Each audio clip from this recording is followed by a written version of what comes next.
El Pregoner, amb Francesc Andrés.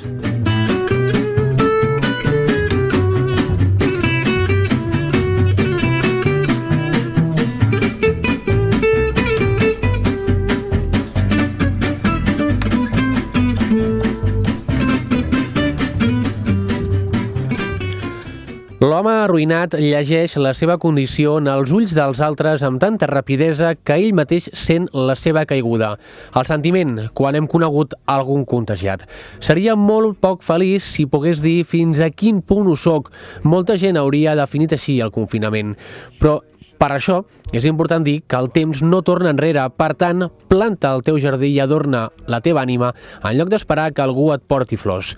En canvi, la sensació que vam tenir tots quan vam veure que la vacuna ja era qui va ser clara, i és que vacuna. Quan et vaig veure, em vaig enamorar de tu i vas somriure perquè ho sabies.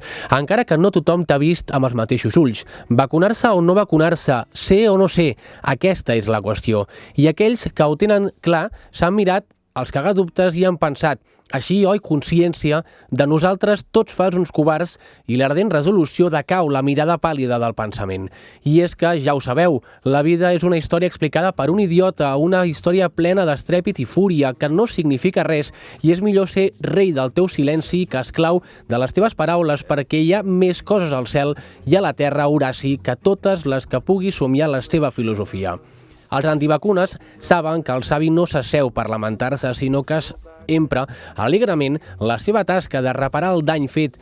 Per això, els nostres bojos intents renunciem al que som pel que esperem ser, la contrapartida dels que han complert les normes de forma respectuosa.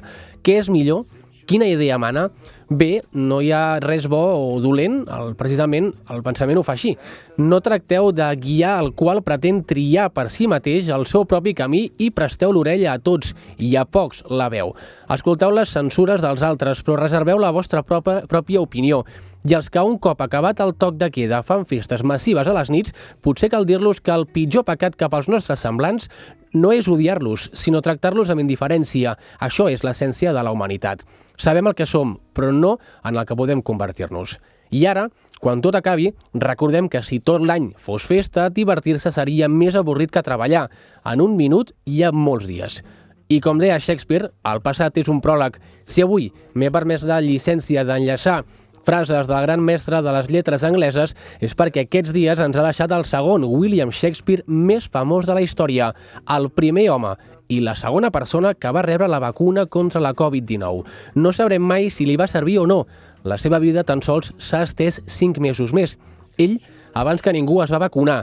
Els covards moren moltes vegades abans de la seva veritable mort, mentre que els valents proven la mort només un cop. Segur que el segon Shakespeare ens diria que hem vingut en aquest món com a germans, caminem, doncs, donant-los la mà un davant de l'altre.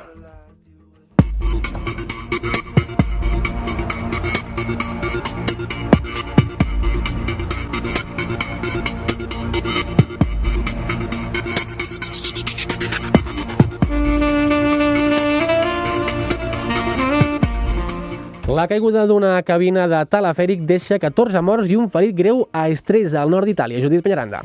La cabina hauria caigut d'uns 15 o 20 metres d'alçada després que el cable que sostenia el telefèric es partís per causes que encara es desconeixen a la part més alta del recorregut entre el llac Maggiore i la muntanya de Monteoren. Arran de la caiguda, la cabina va rodar desenes de metres fins a topar amb els troncs dels arbres, deixant 14 morts i un nen de 5 anys greument ferit. La Fiscalia ha obert una investigació per homicidi múltiple i lesions per negligència. El telefèric Stresa Matorna es va reobrir l'agost del 2016 després d'unes obres de millora que van costar 4 milions d'euros. La República Txeca perd el quart ministre de Salut des de l'inici de la pandèmia, Berta Martínez. Peter Enberger ha dimitit després d'assumir el càrrec el passat 7 d'abril. Havia rebut crítiques per suposades irregularitats en les seves declaracions d'impostos. Davant la pressió per aquests i d'altres polèmiques, ha decidit renunciar. És el quart ministre de Salut que ha tingut el país en l'últim any. El seu predecessor va ser acomiadat per la seva gestió de la pandèmia des que va assumir el càrrec a finals d'octubre. L'anterior ministre també havia estat acomiadat després que l'enxampessin en un restaurant que no podia estar obert a causa de les restriccions. Ara, el primer ministre txec, Andrej Babis, es planteja tornar a nomenar Adam Vojtěch qui ostentava el càrrec quan va esclatar la pandèmia. I una de màfia perquè un fugitiu italià és detingut al Brasil. Laura Fernández. La policia brasilera ha arrestat Rocco Moravito, conegut com el rei de la cocaïna de Milà. Es tracta del presumpte cap de la banda criminal 'Ndrangheta, que és un dels fugitius més buscats d'Itàlia des del 1994. De fet, Moravito va ser detingut l'any 2017 a l'Uruguai, però va escapar de la presó 2 anys després, mentre esperava l'extradició al seu país. Els 'Ndrangheta són la màfia més poderosa d'Itàlia i es creu que controlen el subministrament de grans quantitats de cocaïna que entren a Europa des de Sud-amèrica i altres indrets. A principis d'aquest any, centenars de presumptes membres del grup van passar a judici com a part del judici mafiós més gran que s'ha vist a Itàlia aquestes últimes dècades. I a qui encara no han trobat és el militar belga Jürgen Konings. La policia i l'exèrcit s'han mobilitzat per detenir-lo després que amenacés de mort un dels viròlegs de capçalera del govern belga en la gestió de la pandèmia. Jürgen Konings és un militar en actiu d'extrema dreta i va desaparèixer dilluns. Es creu que va fortament armat, ja que va agafar armes de tot tipus de la caserna abans de fugir. Se sospita que estaria amagat en un bosc de Flandes. La policia holandesa i alemanya també han reforçat la vigilància de les fronteres amb Bèlgica per evitar que Konings escapi del país. Lituània rebutja debatre el projecte de llei per reconèixer la unió entre persones del mateix sexe. El Parlament de Lituània ha votat en contra de debatre aquest projecte concret, però deixa la porta oberta a modificar-lo i un cop fets els canvis, tornar-lo a portar a votació més endavant. El debat ha quedat a 2 vots de ser aprovat. Ha rebut 63 vots a favor, però 58 en contra i 7 abstencions. A Lituània només hi ha una cambra, el Seimas, i es necessiten 3/5 parts dels vots per tirar endavant una decisió com aquesta. La unió entre persones del mateix sexe continua generant controvèrsia entre la societat i la política lituanès. Diferents sectors consideren que posaria en joc el concepte de família tradicional. De fet, el text rebutjat no feia cap referència al nucli familiar ni contemplava l'adopció.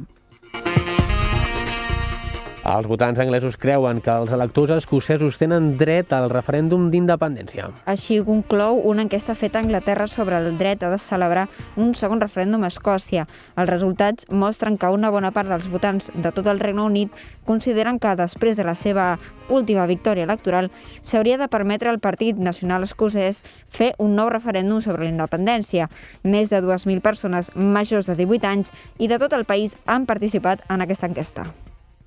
I també destaquem que Un tribunal de Noruega multa l'empresa Tesla després que una actualització de programari l'any 2019 alentís la velocitat de càrrega de la bateria d'alguns vehicles. En conseqüència, el nombre de quilòmetres que podien recórrer entre càrregues es va reduir. I ha mort William Shakespeare, el primer home, la segona persona que va rebre la vacuna contra la Covid-19 al Regne Unit. El recordareu perquè va omplir portades de diaris i minuts de televisió. La BBC ha avançat que ha mort als 81 anys en un hospital a causa d'una malaltia no relacionada amb el coronavirus. I que Suïssa interromp les negociacions a la Unió Europea per arribar a un nou acord tractat. Les moltes diferències que separen els dos bàndols han suposat un problema.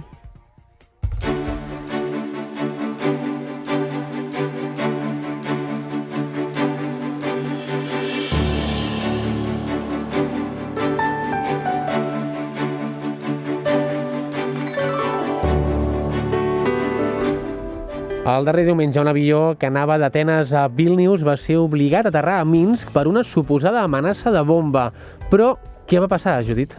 Doncs mira, a la nau s'hi trobava Roman Protasevich, un opositor a Lukashenko, i la seva parella, ambdós van ser detinguts per la policia bielorussa.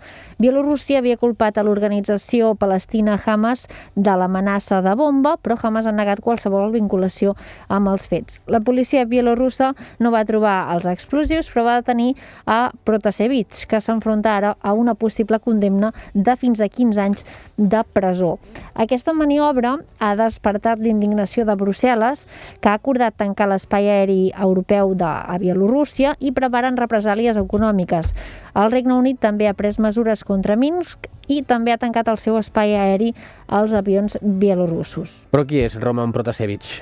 Doncs ha sigut una de les veus més importants de l'oposició a Bielorússia des de fa uns 10 anys. Quan tenia només 16 anys es va convertir en una persona coneguda entre els crítics. El govern, per fer una foto que se li va fer mentre el detenien en una manifestació, i també el van expulsar de l'escola per haver participat en protestes, i anys més tard també de la universitat quan estudiava periodisme per haver participat en una manifestació no autoritzada. Això no el va aturar d'haver de col·laborar amb alguns mitjans bielorussos i de ser una de les principals veus del canal Telegram Nexta, que és un canal dels més populars a nivell mundial i el més seguit a nivell rus. Bielorússia porta 27 anys vivint sota el règim d'Alexander Lukashenko, ja ho diré bé, que té el sobrenom de l'últim dictador d'Europa. I a les últimes eleccions, a l'estiu del 2020, va guanyar amb un 80% dels vots, no sense acusacions per a la frau per part de la comunitat internacional i de l'oposició. Des de llavors, la repressió contra l'oposició i premsa s'ha incrementat i la major part de l'oposició es troba actualment empresonada o a l'exili. Doncs, si et sembla, Judit, el que podem fer ara és ampliar informació per tractar aquesta qüestió que ha estat la més destacada d'aquesta setmana. I qui ha seguit aquest tema de ben a prop és el periodista del diario.es, Javier Biosca, que està avui aquí amb nosaltres al Pregoner. Buenas noches. Hola, buenas noches, ¿qué tal? Javier, estamos hablando ante un nuevo caso Navalny a la Bielorrusia. Pues bueno, yo no compararía los dos casos, aunque evidentemente sí que comparten el principio fundamental, que es un poco acallar a las figuras incómodas de la oposición, ¿no? Porque bueno, Navalny es un político que también se ha dedicado un poco a la investigación de casos de corrupción y a destapar investigaciones contra Putin. Y por el contrario, este periodista, tiene 26 años, empezó de muy joven con el activismo, ya fue detenido en 2017, incluso con 16 años también tuvo problemas, fue expulsado del colegio y demás, y luego se pasó, por así decirlo, en sus propias palabras, al periodismo, y desde ahí, con un canal de Telegram, empezó a informar y a organizar las protestas del año pasado a raíz de las elecciones acusadas de fraudulentas. Ante este caso, Bielorrusia se podría decir que ha interferido en el espacio de la Unión Europea. Yo no hablaría de interferir o de injerencia en el espacio de la Unión Europea, porque aunque no soy ningún experto en derecho internacional, ni mucho menos, pero el espacio aéreo de cada país es soberanía de ese país, lo que quiere decir que el avión que pase por el espacio aéreo de Bielorrusia es jurisdicción de Bielorrusia, con lo cual Bielorrusia podría actuar sobre ese elemento que está dentro de su territorio, ¿no? Otra cosa es si lo que ha hecho es legítimo y de acuerdo con la ley, pero no es una injerencia de la soberanía europea. Precisamente ahora te iba a preguntar esto, ¿con qué autoridad se puede forzar a un avión a cambiar su rumbo? Eso es interesante y va a ser un poco el debate de todo esto, ¿no? Porque la regulación, la aviación civil está regulada por un convenio internacional, que es el convenio de Chicago, me parece que es del 94 o así, en ese convenio sí que se contempla que un Estado puede desviar y hacer aterrizar una aeronave, ¿no?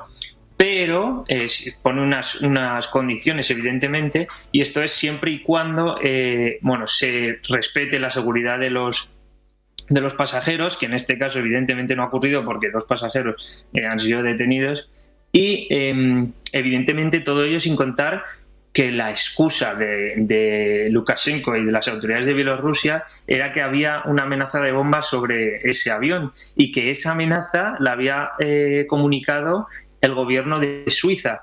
¿Qué pasa? Que hoy Suiza ha desmentido cualquier tipo de información a Bielorrusia y han dicho que ellos no tenían ningún tipo de información sobre una amenaza de bomba, con lo cual carece de total legitimidad esa operación. El bloque europeo ya ha dicho que impondrá sanciones. ¿Van a servir para algo? Eso también es interesante. Las sanciones en general no suelen tener un efecto, por así decirlo, inmediato, ¿no? El objetivo de las sanciones es un poco que mermen un poco la economía o la capacidad de ese país y a largo plazo forzar a ese país un poco a negociar, ¿no? Y a ceder, que es por ejemplo lo que pasó con Irán. Después de años de sanciones ya tenían ese elemento para decir, oye, negociamos y te levantamos las sanciones a cambio de que hagas esto, ¿no? Ese es un poco el objetivo. El problema de las sanciones también es que muchas veces el coste principal lo asumen los ciudadanos, como en este caso son los pasajeros. Lo que hemos podido ver este mismo miércoles, es que un avión que salía de Minsk dirección Barcelona ha dado muchas vueltas en espacio bielorruso después que la Unión Europea cerrara el espacio aéreo a este país. Sí, hemos visto que ese avión estaba ahí un rato dando vueltas para luego volver, pero sí que es verdad que ha habido otros que lo han hecho a lo largo del día, ¿no? Y bueno, por ejemplo, los países bálticos, en este caso Estonia, Letonia y Lituania, sí que han sido los primeros en cerrar el espacio aéreo de Bielorrusia y vetar las aeronaves, ¿no? Pero bueno, hay que ver cómo va a evolucionar, porque esto es, como te decía antes, es una decisión soberana y depende un poco de cada estado. Y hoy hemos visto que eso ha pasado, pero también hemos visto que otros vuelos europeos sí que han sobrevolado el espacio bielorruso. Así que yo creo que hay que esperar un poco más para ver qué ocurre. Y ahora hablabas de Lituania, que es país miembro y siempre ha sido un país que ha luchado para deshacerse de la influencia soviética. Sí, totalmente. Bueno, y no solo Lituania, porque como te decía, también los otros países bálticos e incluso Polonia están en esta batalla constante con Rusia, ¿no? Letonia fue el primer país que el lunes prohibió los vuelos y a eso se sumaron después Estonia y Lituania, ¿no?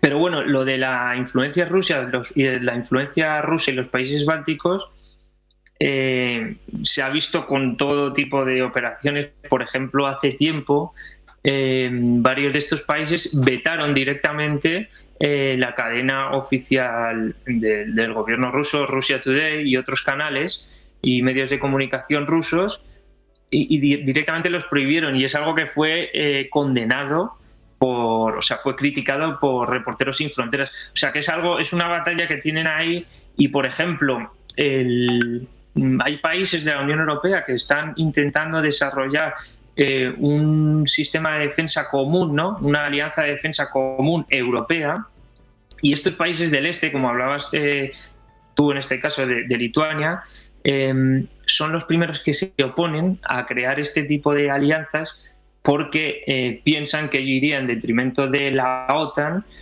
que evidentemente cuyo valor fundamental es Estados Unidos, y es el miedo eterno a Rusia. Entonces, por eso se impide a la Unión Europea, se está bloqueando ese crecimiento en el sector de la defensa, y es precisamente por la influencia de Rusia y el miedo a Rusia en estos países europeos del este. Lo que no se puede negar, Javier, es la influencia que aún tiene Rusia.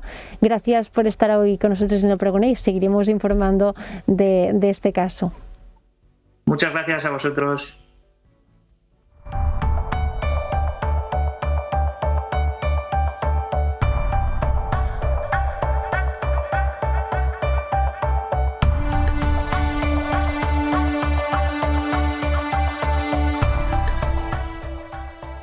No és habitual que un mitjà de comunicació expliqui que va actuar malament i que demani disculpes per aquest fet. Ho és menys en un cas que, com aquell que diu, podria haver ben prescrit.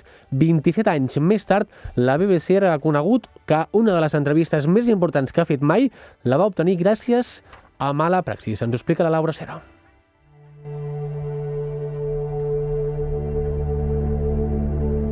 La televisió britànica va ocupar portades mundials l'any 1995. Havia aconseguit que la princesa de Gal·les, Diana, expliqués que la seva relació era de 3. Do you think Mrs. Parker Bowles was a factor in the breakdown of your marriage? Well, there were 3 of us in this marriage, so it was a bit crowded. Ella, el príncep de Gal·les, Carles, i Camila de Cornualles. Aquest moment es va batejar com l'entrevista del segle. Ara aquest fet ja històric ha sortit novament a la llum. L'ha tret la pròpia BBC, després de realitzar un estudi intern que l'ha portat a una conclusió. Aquesta entrevista no va complir els estàndards d'integritat i transparència segell d'identitat del mitjà. Per tant, la família de Diana Spencer tenia raó. Hi va haver joc brut. El responsable de tot plegat hauria estat el periodista encarregat de fer l'entrevista, Martin Bashir. Aquest va ensenyar extractes bancaris falsos al germà de Lady Di amb l'objectiu de fer-li creure que tenien personal que cobrava dels serveis secrets per espiar-los. D'aquesta manera, es guanyava la confiança de la família de la princesa.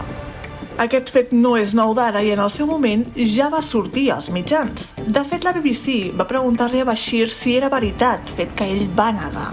Ara, la investigació duta a terme pel jutge Lord Dyson ha conclòs que el periodista va mentir reiteradament fins que no es va poder aguantar més. Bashir va ser el culpable, però no l'únic responsable que el secret hagi perdurat fins avui. L'equip d'investigadors de la BBC no va arribar fins al fons de l'assumpte, no van enregistrar el germà de Diana de Gal·les, es van conformar quan Bashir els va dir que el document era falsificat i també van treure's les puces de sobre davant la premsa. Ara, després de tot, el príncep Guillem ha sortit a carregar contra la televisió pública britànica. It brings indescribable sadness to know that the BBC's failures contributed significantly to her fear, paranoia and isolation that I remember from those final years with her. Segons Guillem, aquesta entrevista va augmentar els problemes de la seva mare, la seva inestabilitat, i ara la BBC s'ha disculpat amb els afectats, no han dit amb qui parlarien. Però segons ITV, la reina, Carles i el propi Guillem haurien rebut aquesta disculpa del director general Tim Davie. La cadena ha tornat als premis que va rebre per aquella entrevista, que va ser vista per més de 20 milions d'espectadors dins el programa Panorama. Per la seva part, qui va ser el responsable de la BBC en aquell moment, Tony Hall, ha dimitit ara com a cap de la National Gallery, on treballava actualment. Ha assegurat que no vol que la seva presència suposi una distracció pel museu. Bashir, en el seu moment, va passar la fama gràcies a aquesta entrevista i ara ha reconegut que va ser una estupidesa el que va fer. Tot i així, defensa que els seus documents no van ser la clau que Lady Di parlés. Bashir havia treballat fins al mes passat com a editor de religió a la BBC, un càrrec que va deixar per motius de salut.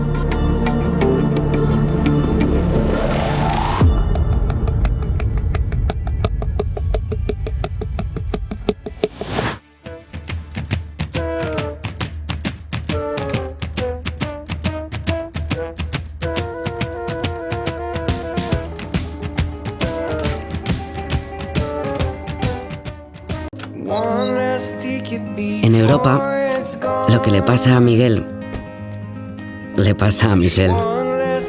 Y lo que Elena considera importante en España es justo lo que más le importa a Elena en Dinamarca. Y es que lo que te pasa a ti nos pasa a todos. Participa en la conferencia sobre el futuro de Europa y debate sobre lo que más te importa. El que veiem ara és que tot just explicarem. Avui comencem pel revés, però abans, com que anem pel revés, deixeu-me saludar a la Conxi Muñoz, que és la directora del Centre de Documentació Europea de la Universitat Autònoma de Barcelona. Bona nit. Bona nit, Francesc i dels amics.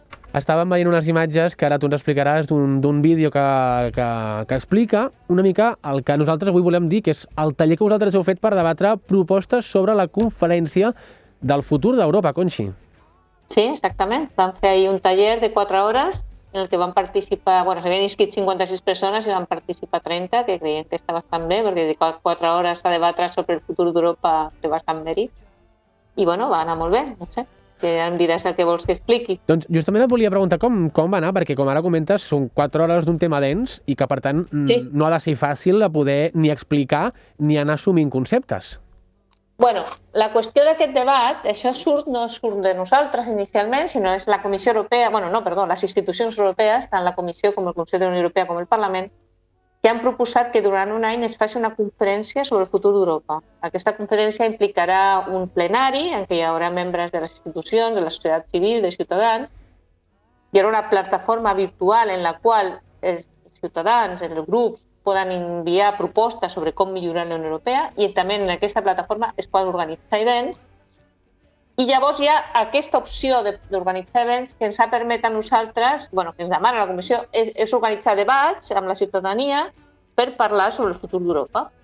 En principi, la proposta de la Comissió Europea és que es facin debats temàtics sobre 9 temes més una part que seria altres, no? Temes tipus canvi climàtic, economia, democràcia, etc. Nosaltres, la idea és que es faci un debat sobre un tema en concret i s'enviïn els resultats, dels debats. No? Efectivament, com tu dius, no és fàcil organitzar un debat per parlar sobre la Unió Europea, perquè, en principi, clar, si parles amb experts ja és un altre tipus de debat, però el que planteja la Comissió Europea no és que fem debats amb conferències d'experts ni debats d'experts, sinó que la ciutadania s'apropi a la Unió Europea en aquest debat i participi en general, no? Sense tenir una formació prèvia. Justament per això, Conxi, clar, quan tu li preguntes a algú, escolta, què penses del futur d'Europa? Hi haurà molta gent que dirà, ostres, no sé què dir-te, no? Des d'un principi hi ha un cert amor a vegades de voler opinar d'una cosa que o no en tens ni idea o penses que no en sabràs prou. Efectivament, és molt complicat. La meva reflexió des d'ahir és molt complicat, ja ho sabia abans perquè tinc molta experiència en aquesta activitat, molt complicat. L'activitat va molt bé, va anar superbé, te l'explicaré ara, però també pots captar les dificultats. No? L'activitat va anar molt bé perquè primer nosaltres vam organitzar amb la breu presentació de què és la conferència, perquè calia posar la gent en informar què és, com està plantejat, quins són els diferents apartats, els reptes.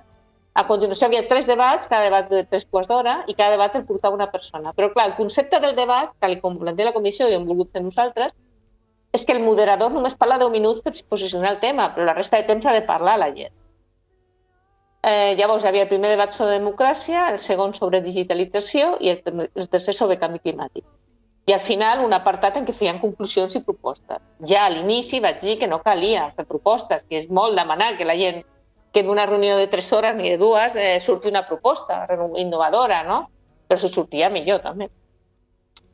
Llavors, cada debat, com t'he dit, es presentava el tema i després la gent parlava. Què va passar? Bueno, va passar que teníem unes quantes persones molt bones que van animar molt bé el debat, vull dir que van aportar molta informació. Per tant, la gent va quedar molt contenta. Primer, que els moderadors van fer una bona presentació, havia un moderador expert, però després hi havia una sèrie de persones, dels 30 hi havia una sèrie de persones amb una molt bona formació de la Unió Europea, alguns que coneixes molt bé, com l'Albert Guasc o el Francesc Ramonita, i van enriquir molt el debat. Llavors va fer que amb les seves aportacions, que eren molt càlides, molt positives, tothom ha quedat entusiasmat, la veritat, la qualitat de les intervencions, sí que van animar a la gent. Llavors, no tothom va parlar ni va escriure, però molta gent va parlar i va escriure i en xat van donar 3 opcions. O bé parlar, aixecar la mà i parlar, participar en el debat, o bé parlar en el xat, perquè saps que a vegades la gent no té, li costa parlar, però sí que escriu coses al xat, o inclús van crear un Padlet on podien escriure coses sobre els temes. No? Quin tipus de... Quin perfil de persona hi participava? Quan parlem de participants, una mica d'edat, de procedències, no sé si eren estudiants, gent que venia de fora de la universitat... Va haver-hi tot Espanya, inclús 2 de Mèxic. Va haver-hi gent... va haver-hi gent estudiant de l'Autònoma, professors de l'Autònoma, altres gent de Volt, hi havia molts membres del Partit Europeista Volt, de fet col·laboraven en la moderació alguns, gent d'altres universitats, a través dels centres de documentació europea, va haver participar alguns que volien veure l'experiència per aprendre per fer-lo ell, i altres gent de màster. Ara, bàsicament això. Un perfil molt variat, per això veiem, Sí, bastant d'edat, i d'edat bastant variat, però no tan joves. Vull dir, hi havia gent jove, però també hi havia bastant gent de 40, de 50. I quines idees molt variat. Quines idees van sortir? Perquè em deies que havien sortit com 2 o 3 propostes que tenien bona pinta. Una mica cap on anaven indicades, cap on s'encaminaven. Sí. Diguem-ne, com hi ha 3 temes, potser el de digitalització és el que no va acabar de donar tant fruit, perquè cal dir també que digitalització és un tema molt complicat, molt tècnic, vull dir, potser és el que va donar menys joc, i els que van donar més joc van ser democràcia i canvi climàtic. Canvi climàtic va moltíssim lloc, realment es va allargar molt. També dir que va ser molt intens, vull dir que havien de fer pauses, ni les van fer perquè l'ambient era molt bo, la gent estava superengrescada. Tothom va dir que si li va passar molt ràpid, cosa raríssima en un debat de 3 hores i mitja, perquè al final els temps que havien de fer de pausa no els van fer, els van intensificar, perquè realment estàvem a gust, la gent parlava molt bé, tothom ho ha escrit, i la gent ha quedat supercontenta, perquè realment es va crear un ambient molt bo. Que a vegades, en aquest sentit, això no ho sabien, què passaria. A vegades hi ha uns experts, superexperts, que parlen i potser es fa més avorrit. En canvi, aquest va tenir com un feedback molt bo, no? Una interacció molt bona. Bé, quan a les preguntes que m'has dit, els temes. Democràcia, bàsicament, és el tòpic, clàssic. Sempre, en aquest tipus de grup, sempre es diu el mateix, que Europa passa a ser més federal, ha de tenir menys unanimitat el Consell, vull dir, es va més o menys caure en els clàssics, que això ho hem d'escriure a la plataforma, encara hem d'acabar d'escriure propostes, però aquesta, diguem-ne, seria entorn a aquests temes típics. Vull dir que realment, quantas més el problema de la Unió Europea és que el Consell encara té molt poder perquè té la unanimitat condiciona certes decisions i tal.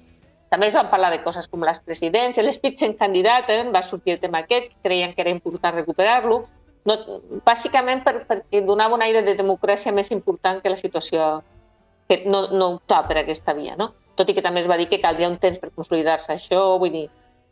Aquests serien els temes principals sobre democràcia. Com t'he dit sobre digitalització, va sortir el tema de la protecció de dades, de la privacitat, que és el tema més, van considerar més rellevant, i les dificultats, els reptes, perquè per una banda l'avenç tan important de la digitalització, però per una altra banda el que suposa per als ciutadans la pèrdua de la privacitat.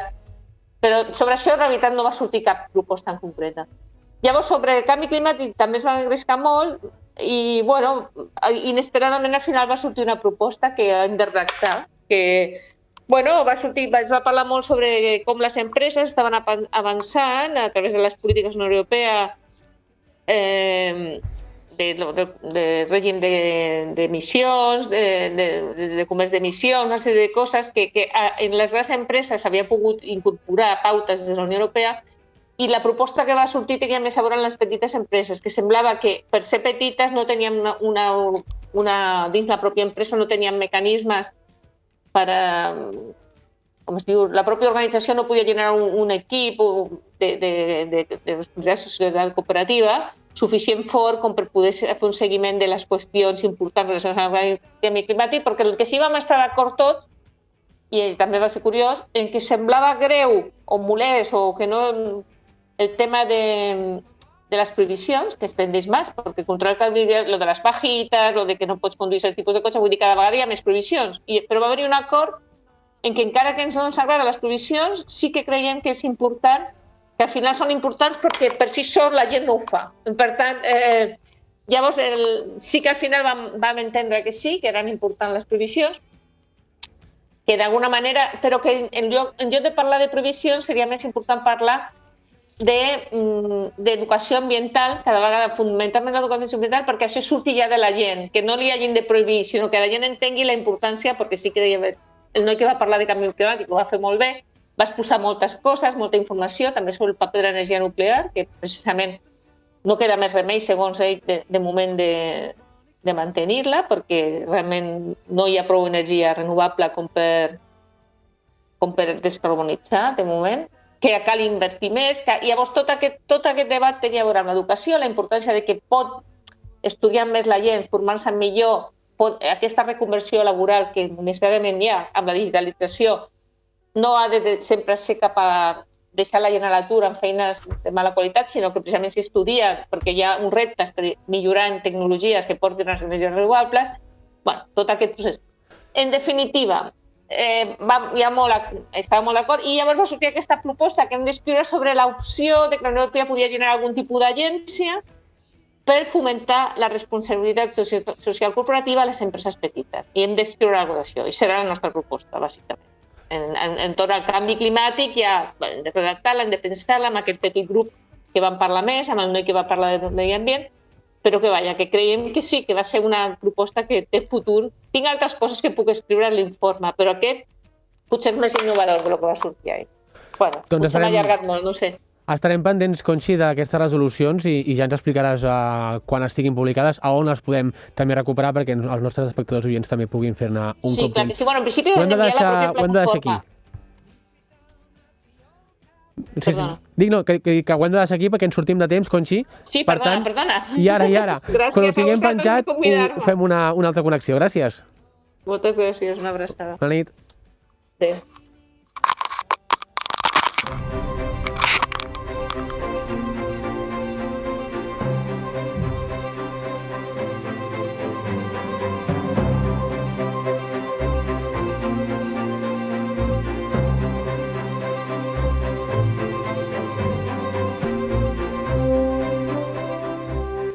Segona part del programa, que la comencem parlant de música, una vegada més, i una vegada més en vinculació italiana. Ara explicarem el per què, però això ja és feina de la Laura Fernández. Laura. Sí, perquè hola Judit, hola Berta, hola Cesc, però també hem de dir hola a la Carla Clua, que des de... És a Itàlia, ella. On ets, Carla? Hola, bona nit. Ara mateix estic aquí, molt a propet vostre, però perquè he vingut uns dies. Bueno, però el cor el tenim a Itàlia, perquè a Itàlia ha estat la vencedora. Això sempre. Això, doncs, com dèiem, Måneskin, ara no ho diré, Måneskin s'han portat el micròfon de vidre d'Eurovisió 2021 amb la cançó City e Buoni, i jo crec que... Jo vaig veure pels teus stories, Carla, que tu estàs molt contenta de la victòria italiana.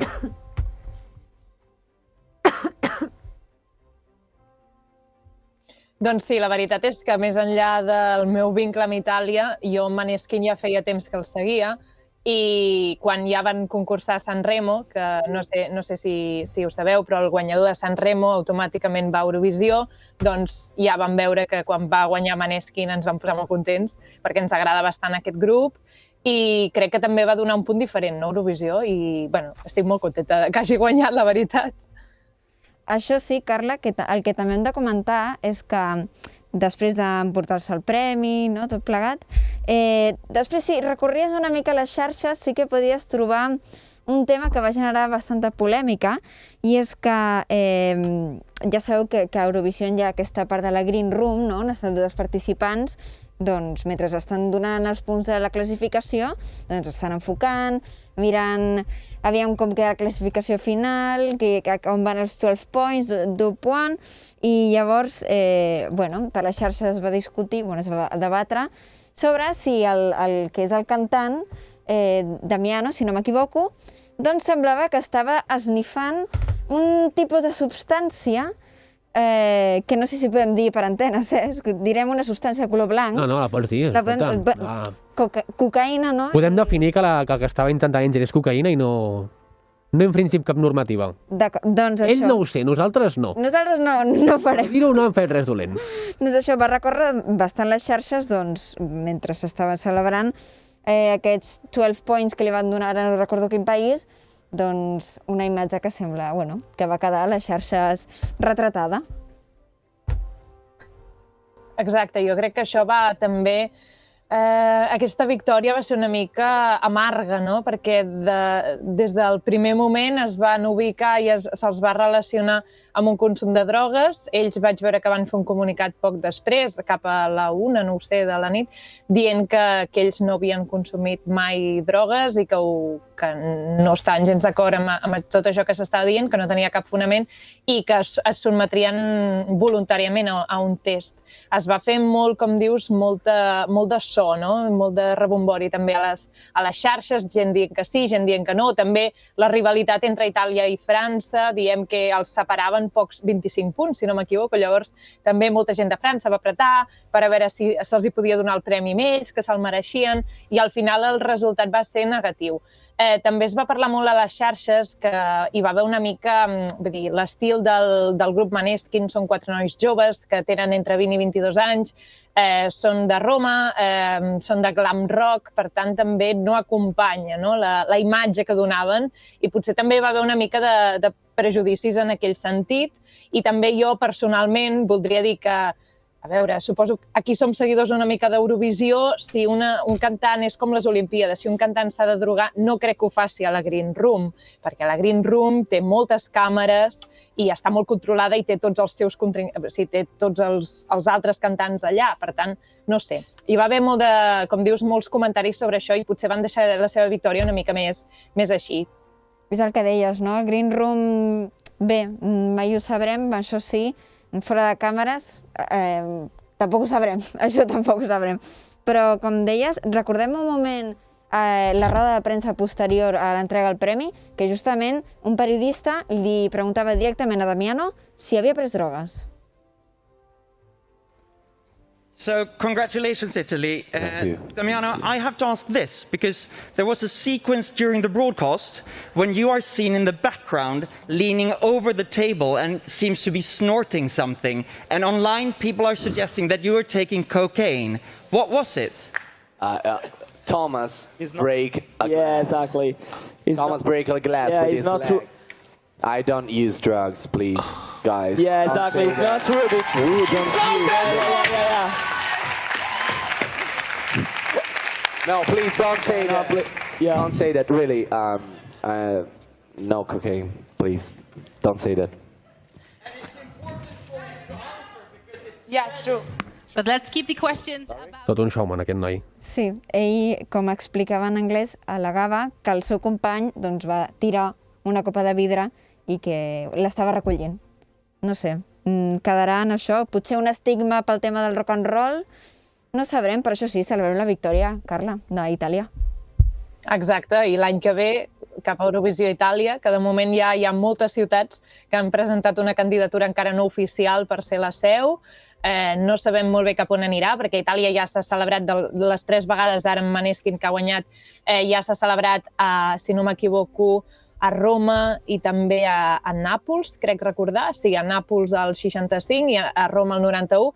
Llavors ara cal veure si cap a Turí, cap a San Remo també s'ha candidat, seria molt important, ja que el Festival de San Remo és el més important a Itàlia, o altres, Milà també, o altres ciutats més petites, fins i tot com Verona o Bologna també podrem dir. O sigui, hi ha moltes candidatures i de moment encara no se sap cap on aniran. Doncs això, seguirem de prop quina és la nova seu, a quina ciutat italiana acollirà Eurovisió 2022, en aquest cas, i veurem també Maneskin com li va després d'aquest pas pel certamen d'Eurovisió. I res, Carla, moltes gràcies per ser-hi amb nosaltres. Gràcies a vosaltres. I si continuem parlant, perquè Eurovisió no és només un programa de música, sinó és també, jo ho catalogaria com el temple de les pífies i dels memes, perquè va donar per molt. I és que sí, recordem també un altre moment bastant èpic, que va ser quan tots els eurofans es van quedar, jo crec que gravats a la memòria, van ser els 0 punts que es van dur al Regne Unit. La cançó, que era interpretada per James Newman, Embers, es van portar 0 punts dels jurats professionals de cada país i va rebre també un rotund rosco del televot dels fans de tota Europa. Va quedar clar, esclar, doncs, en un últim lloc. El millor de tot, per mi, va ser el moment en què va començar doncs, a esbroncar el resultat al cantant i aixecar-se i animar el públic, que com ara veiem per imatges i podem escoltar també, va ser així.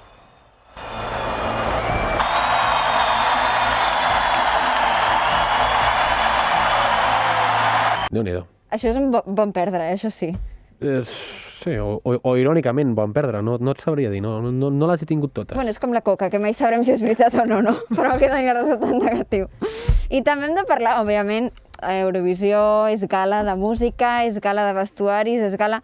Però parlem una mica dels vestuaris més especials que hem viscut a la nit d'Eurovisió. Com per exemple del teu preferit, Cesc, sí. D'Alemanya. La divertida picada d'ullet del frigopié, no?, que sortia a l'alemany, no passi inadvertit tampoc per les xarxes i podem veure una imatge. És espectacular que tinguis els sants nassos de presentar-te davant de tota Europa vestit, disfressat de dit. Em sembla meravellós i estic molt indignat que només tingui 3 miserables punts i siguin penúltims. Exacte. És indignant. No n'han entès, a més, alemanys que són, sempre formals, sempre pioners, no n'han entès la broma. Estic molt enfadat. Que es disfressin de dit i que vinguin a explicar-nos-ho. Això sí. Jo no sé si... Pobrets. També va ser... la cançó estava bé. Estava molt bé, era molt animada. Doncs això, la pobra dona que portava la disfressa, que començava amb 2 dits, cap amunt, va acabar amunt, que justament era el del mig. No sé si també una mica fent la porra cap al públic.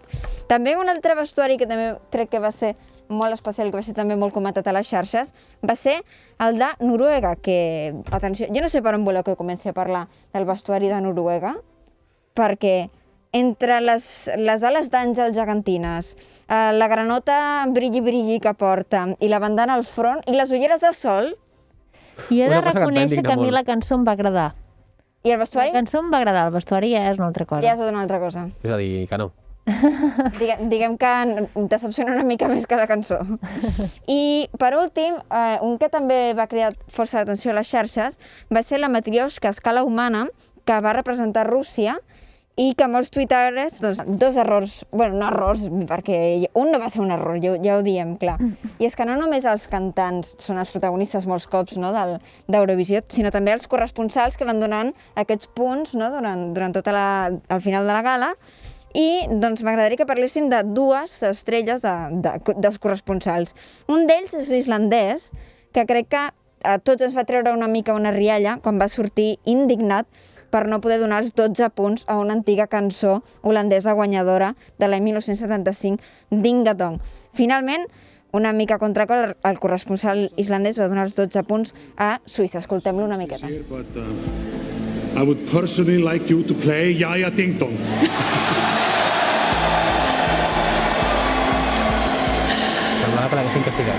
We would love to do that with all these thousands of people, but we're a bit running out of time, so please, may we have your 12 points? Yes, no problem. Our 12 points go to Jaja Ding Dong! Play it! Li acaben dient que no li pot donar en aquesta cançó. El Jaja Ding Dong no pot ser, ha de triar un país. And besides Jaja Ding Dong, do you have a second preference? Li pregunten si té una segona preferència per votar, si no és la Jaja Ding Dong. Okay. Diu que sí. The 12 points go to Switzerland. Amb una cara de desànim. Salta porta Suïssa. I, Rei, per acabar ja amb aspectes tècnics, no podem tampoc evitar parlar de la pífia de la corresponsal sueca, que, més ben dit, no va ser d'ella, sinó del seu tècnic de so, que va ser també el seu moment estrella en el directe, arreglant-li el micròfon de corbata, i bé, ella finalment l'ha acabat emputxant cap a fora del pla. God kväll! Good evening, Europe! From beautiful Stockholm. L'empanya cap a un costat i ja escolta, que estem en directe. Són les coses del directe que diem sempre, no? Doncs sí, doncs aquest és el resum d'Eurovisió d'aquest any, d'aquesta edició una mica més atípica, però que s'ha pogut celebrar.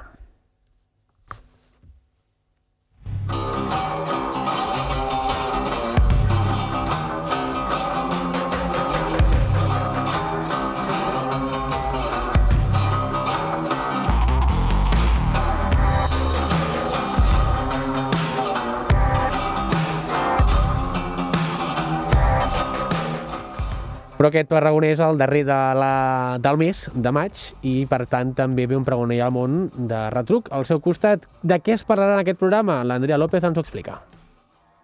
Hola, bon vespre. Pels que sou seguidors habituals del pregoner ja n'estareu al cas, però pels que no, per això estem aquí. Aquesta setmana és últim dijous de mes i els últims dijous de mes toca el pregoner i el món, que és l'especial mensual del pregoner en el qual sortim de les fronteres de la Unió Europea per explicar el que està passant a la resta del món. De què parlarem aquest mes? Parlarem una mica de tots els territoris que formen el món més enllà d'Europa. Tornarem, com cada programa, a parlar, per desgràcia, de la Covid-19, però aquesta vegada ho farem amb notícies positives. A l'Àsia Oriental, el Japó avança la campanya de vacunació massiva contra la Covid-19 a escassos 2 mesos dels Jocs Olímpics, una data per marcar el calendari amb fosforito, per no oblidar-nos. Als Estats Units, les persones que ja han completat la pauta de vacunació poden ja anar sense mascareta. Parlarem també de successos.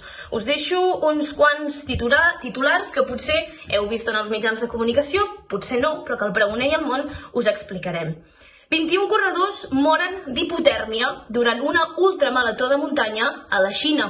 Tiroteig a una escola de Kazan, a Rússia, o les investigacions per la caiguda del metro a Ciutat de Mèxic. D'aquesta darrera segurament haureu vist imatges, però us explicarem una mica què és el que va passar i com avancen aquestes investigacions.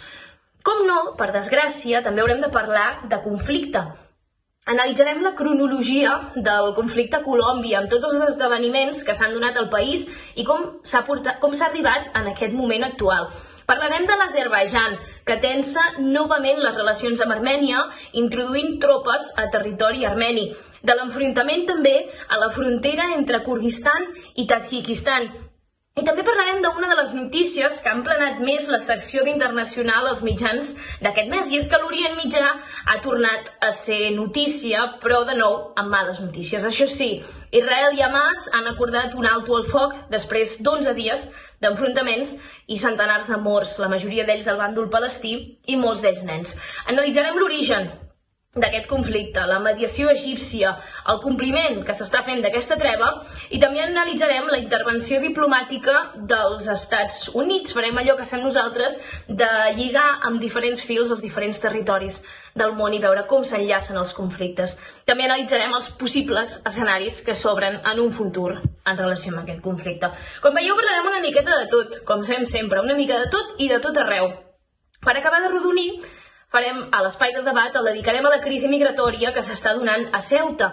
Un fet, un succés que ens toca molt de prop en ser territori espanyol, però que alhora ve de molt més lluny. I això és el que intentem fer al Pregoner i al Món.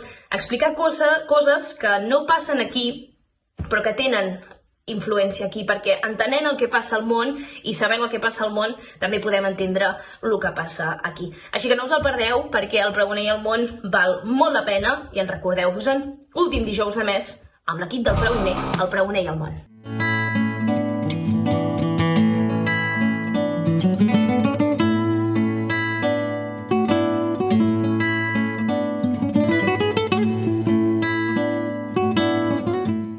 Recta final del programa per parlar del que s'ha convertit en el moment del programa, perquè des que la Berta Martínez va començar un concurs no parlem de res més. Exacte. Menys de temps parlem de tot, però primer de tot el temps. Escolteu, segueix el temps aquest inestable, sol, núvol. Temperatures agradables, pujaran un pèl les temperatures, a la zona de la costa arribarem fins als 24 graus de màximes. I les mínimes també pujaran una mica. I res, atents perquè de cara a final del cap de setmana o dilluns podria ploure. I fins aquí el temps. És que no hi ha gaire més a explicar realment, No saps ben bé què dir perquè mai... Escolta, què vols que et digui? Temperatures suaus. No, és que no ho sabem. Ai, temperatures. Ratxes de vent. No. Però t'ho dic en el sentit que d'aixeques, diu que no plourà, però és que ho miro 4 cops perquè hi ha uns núvols supergrisos i no te'n fies, i jo ho miro molt sovint, perquè després diu, sí, avui sol, núvol. Després, avui plourà i no acaba plovent. Està molt inestable el temps.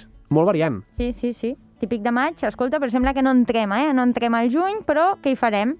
I ara que tinc un joguet nou, veureu com us donaré el temps, perquè tinc una estació que al·lucinareu. Però anem al que anem, perquè el que anem és el pregotemps. Sí, escolta, això, anem. El pregotemps. Estem demanant a tothom que poden compartir les imatges del que vulgueu, rotundament, del que vulgueu. En vinculació amb el temps. O no, Cesc, no, o no, és que estem desesperats, ja. Hem d'enviar unes ulleres aquí i també participen. També perquè unes ulleres té relació amb el sol, amb protegir-nos de la radiació. Escolta, les ulleres de Judit ens serveixen.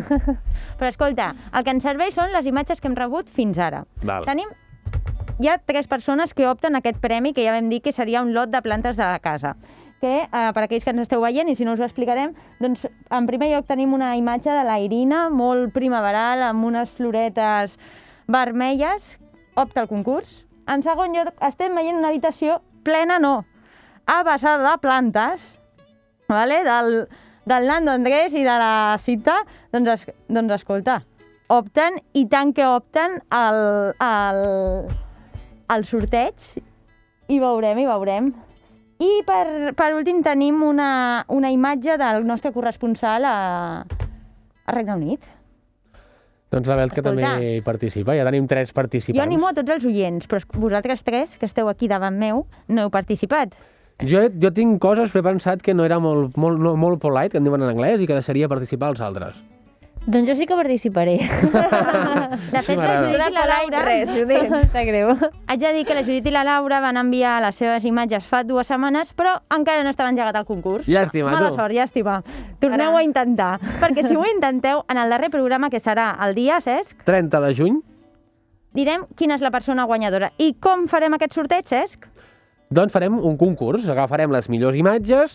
La setmana anterior, en el penúltim programa, no en directe, després farem un sorteig aleatori entre totes, s'emparellaran i en funció de quantes n'hi hagin, la més votada, farem una contra una, la més votada passarà a la següent ronda i així anirem fent rondes per sorteig pur i s'aniran trobant per sorteig pur fins que en quedin dues. I per on podrà votar la gent? Per Instagram, pel nostre Instagram, això sí, ho farem tot per allà. Exacte, doncs ja sabeu, podeu compartir les imatges per l'Instagram, el Pregoner, i compartir-ho amb el hashtag el Pregotemps. Entreu al concurs i us en podeu emportar un lot de plantes de la casa i mira, i unes xocolates, escolta, m'estic animant. Ai, ja m'has comprat, Berta, jo et porto una foto aquesta setmana. No sé com subornar aquests mataronins, però bueno, ho estem intentant, si no ja em retiro. Ara anem al que anem, perquè, mira, anem a l'espai. Vale? Sabeu que passen moltes coses aquí. Tenim la notícia de rigor, cortesia del Francesc Andrés, bueno, cortesia perquè me l'ha dit ell, no perquè ho hagi trobat ell, perquè resulta que hi ha una nova troballa que han trobat, ara resulta, aquí al costat de casa, a la nostra galàxia, vale? Etanolamina, vale? Això és d'en Superman. Doncs és una troballa molt important perquè confirma que hi ha el que es necessita perquè hi hagi vida. Fantàstic, fins aquí. Ara sí que anem al que ens interessa. La Laura, és que aquesta secció és molt participativa, És la més participativa del programa i dels darrers anys. La Laura Fernández ens ha preparat el directe de la NASA que tenim a Mart. Sabeu que ja a Mart tenim el nostre Perseverance i la Ingenuity, que tenen aquest... Doncs... La Laura que es va basant una mica el que ha d'anar a veure ella. Safreig. L'estem veient. Doncs atents, res, no? Molt atents a aquestes imatges, no passa res. Però sabeu el que podria passar? Què? És que Mart hi ha overbooking a Mart. Però si no hi ha ningú, Berta, si hi ha Cota de Pedres i no hi ha ningú. Si ni fa vent, tu. Doncs no t'estranyi, perquè ja no està la Ingenuity i la Curiosity. Bueno, de fet, jo és que vaig una mica en retard, però és que des de la setmana passada els xinesos també estan a Mart, amb el seu robotito. És molt fort, fortíssim. Amb el seu rover Zhurong. Vale? Ja han mostrat tot el que comporta, no? Que Xina té el seu artefacte a Mart i què més? I res. Després tenim un vídeo sorpresa. Però per què rius? Ja acabem? No acabem, però mira, m'ho salto perquè vull al vídeo i se'ns acaba el temps. Però què tens abans? Tenim temps de fer-ho tot, Res. Recordeu, 26, avui, la superlluna. Veurem les imatges, perquè us vaig dir que hi hauria un eclipse amb aquesta superlluna. La superlluna la veurem, l'eclipse ens l'explicaran i la veurem en imatges. I, per cert, un iceberg de l'Antàrtida s'ha desprès. Això sí. Exacte. I ja farem la reflexió més endavant del canvi climàtic, etc. ja sabeu, i ens han explicat. Tu vols anar al vídeo del final. Les mesures, sí. Què està passant? Què està passant? Perquè si... també això és participatiu. Si us en recordeu de programes enrere, la Laura va entrar en un procés de selecció. Com si me'n pogués oblidar, tu. No saps el que t'espera, Laura. Vale, ja sé que ve. Per anar a la lluna. Sí. Vale? Un procés que va posar en marxa el Yusuke Maezawa, que li va comprar 8 tiquets al Elon Musk per anar a bord d'aquest SpaceX, que ja han fet el seguiment, que ja ha fet el primer aterratge sense... No pot explotar. Doncs resulta que el CES s'ha inspirat en tu. Ostres! M'han fet arribar una cosa, que a més ha estat el nostre realitzador, en José Pirt, per tant, en aquest cas participa ell, i jo només ho he adaptat. He pensat, em recordava la Laura per alguna cosa. I aquest és el símil que els has recordat a tu quan vagis a la lluna, Laura. És una periodista d'ITV News que a Blackpool, a un parc d'atraccions, l'han fet pujar sola a un parc d'atraccions i ha experimentat una sensació com la teva. I els periodistes a l'estudi, Plató, han experimentat una sensació com la nostra cada cop que parlem de tu. Escolta, pugem volum i escoltem això perquè no té pèrdua. Right, here we go. Wish me luck, Davina, wish me luck, Phil. Please help me. Aquesta és la Laura anant cap a la lluna.